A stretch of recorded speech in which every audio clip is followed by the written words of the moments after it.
Mal, le mot est polysémique. Si quelqu'un dit qu'il a un mal de gorge ou qu'il a du mal à joindre les deux bouts, il s'agit ou bien d'une douleur ou d'une difficulté économique. Dans ces deux cas, le sens de mal ne correspond guère à ce qu'on entend quand on dit « cette fois, j'ai mal agi, je n'ai pas secouru celui qui me suppliait ». Le mal a alors un sens moral ou éthique, renvoyant à ce qu'en termes religieux, on nomme un péché d'omission. Dans le sens éthique, le mal s'oppose à bien au sens plein du terme, bien avec majuscule. Si l'on ouvre le livre de la Genèse, on voit que toute la création est tenue pour bonne par le Créateur. Mais l'homme, sommet des êtres créés, ne tarde pas à s'égarer. C'est la chute du premier couple, suivie de la violence de Caïn, qui, mu par la jalousie, tue son frère Abel. Le mal, en effet, n'est jamais absent de l'histoire humaine. Par envie, par ambition, par volonté de puissance, l'homme est tenté de le commettre. Et s'il est ou se croit offensé, il peut se laisser hanter par un sentiment de vengeance. Ou il peut chercher à se venger. La violence devient d'autant plus intense que celui qui l'accomplit n'agit pas en son nom propre, mais se réclame d'une communauté. Alors le « nous » auquel on appartient s'oppose aux autres. Le « nous » tribal, national ou religieux prend en haine ceux qui sont différents, étrangers.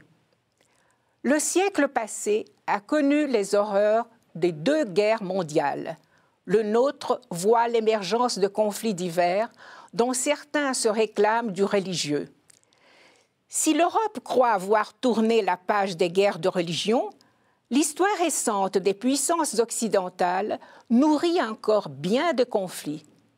Mais à côté du mal évident, se manifestant par des meurtres, des massacres et autres sortes d'horreurs, il est des maux plus sournois, dictés par l'ambition ou par soif de profit, auxquels on n'assigne aucune limite raisonnable.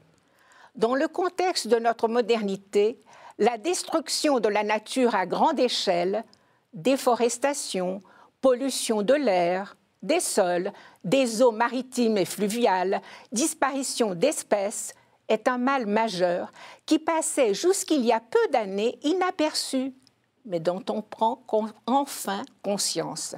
Comme le rappelait le pape François en octobre 2014, la création n'est pas une propriété dont nous pouvons disposer selon notre plaisir. Et c'est encore moins la propriété de certains, de quelques-uns. Il faudrait mentionner, outre cette destruction de la terre par soif de profit, des faits d'un autre ordre et pas assez connus. D'après le docteur Richard Roberts, prix Nobel de médecine en 1993, des laboratoires pharmaceutiques n'hésiteraient pas à interrompre des recherches sur le point d'aboutir, de crainte de voir baisser la consommation des médicaments qui leur apportent beaucoup. Et il n'est pas rare, par exemple, que des experts travaillant pour des multinationales établissent des rapports partiellement mensongers, comme c'est le cas au sujet des pesticides. Mal et mensonge vont de pair, ce qui n'étonnera pas un lecteur de la Bible. Que l'on se souvienne, entre autres, de l'histoire de Suzanne.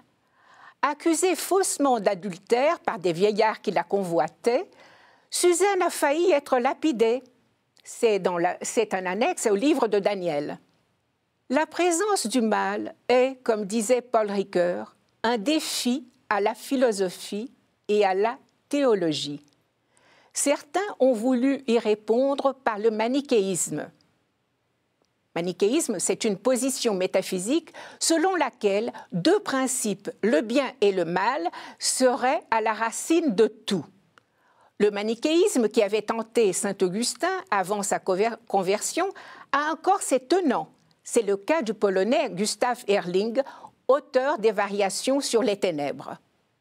Et pourtant, que le bien soit souverain et au-delà de tout mal est un principe d'une évidence qui s'impose, y compris rationnellement, y compris pour le philosophe. En effet, comme le faisait remarquer Jean Labert, un des maîtres de Ricoeur, comment aurions-nous le sentiment de mal agir, de devoir changer notre existence, de la convertir, s'il n'y avait pas au plus profond de notre être une aspiration au bien ? De par notre faillibilité, notre aveuglement, cette aspiration peut cependant demeurer enfouie, ne parvenant pas à s'épanouir véritablement en nous, dans notre vie. En évoquant la question du bien, un philosophe, on songe à Platon, pour lequel le bien était l'idée suprême et devait être le but ultime de la vie des vrais amis de la sagesse. Avec Simone Weil, le bien ainsi pensé peut être reconnu comme la dimension impersonnelle de Dieu. Dans sa dimension personnelle, Dieu est amour, et amour en lui-même, comme nous révèle le mystère de la Trinité.